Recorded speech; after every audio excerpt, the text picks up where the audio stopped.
Les coulisses de la politique avec Christophe Jacubizzi, enfin coulisses, bas-fond peut-être, de la politique. On l'a dit ici souvent, vie publique, vie privée.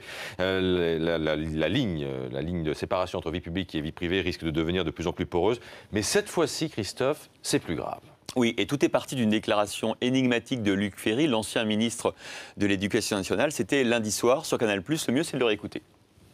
Vous avez un épisode qui racontait d'un ancien ministre qui s'est fait poisser à Marrakech dans une partouze avec des petits garçons. Bon, probablement nous savons tous ici de qui il s'agit. Si je sors le nom maintenant et que je lâche le nom dans la nature, premièrement c'est moi qui serai mis en examen, je serai à coup sûr condamné, même si je sais que l'histoire est vraie. Alors plusieurs choses. On sort là du débat vie privée, c'est incroyable, du débat vie privée, vie publique. Il ne s'agit pas de vie privée là, il s'agit d'un crime, d'un délit.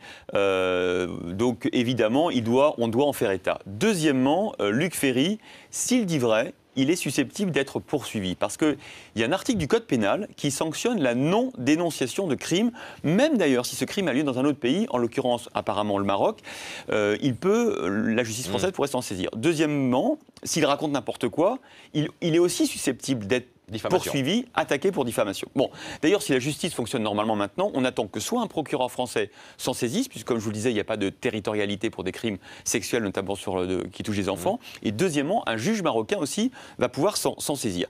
Troisièmement, on entend Luc Ferry, il y a aussi un ancien Premier ministre qui est complice de non-dénonciation, puisque c'est par un Premier ministre qui l'a appris.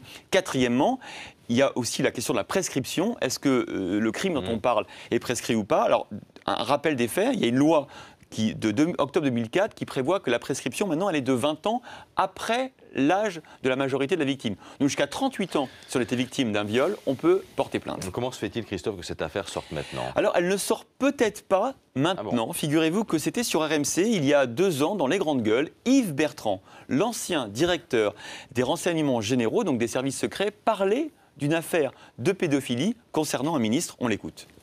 Il est possible que j'ai évoqué auprès de mon autorité hiérarchique, c'était pas la justice. D'accord, oui, bien sûr. Oui. Je ne suis pas officier de police judiciaire, je n'avais pas l'habilitation d'officier de police judiciaire. Donc il est possible, probable que verbalement j'en ai rendu compte à mon autorité hiérarchique. Je dis bien mon autorité hiérarchique. D'accord. Je n'en dirai pas plus. Mais il n'y avait pas eu de suite judiciaire. Alors, il ne s'agit peut-être pas de la même affaire. En tout cas, il parle bien d'une affaire similaire dont ses services avaient eu connaissance et il en avait référé aux autorités politiques qui n'avaient rien fait. Mais vous dites quoi en substance, Christophe, ce matin? Qu'un Premier ministre et un ancien ministre s'autorisent comme ça à étouffer un scandale grave? Apparemment, si Luc Ferry dit vrai, c'est le cas, ce qui est quand même inadmissible. Ce qui est sûr, c'est que maintenant, cette affaire ne va pas s'arrêter là. D'abord parce que, je vous le disais, Luc Ferry s'est mis dans un corner et qu'il va devoir en dire plus. Ensuite, que des noms déjà circulent sur Internet.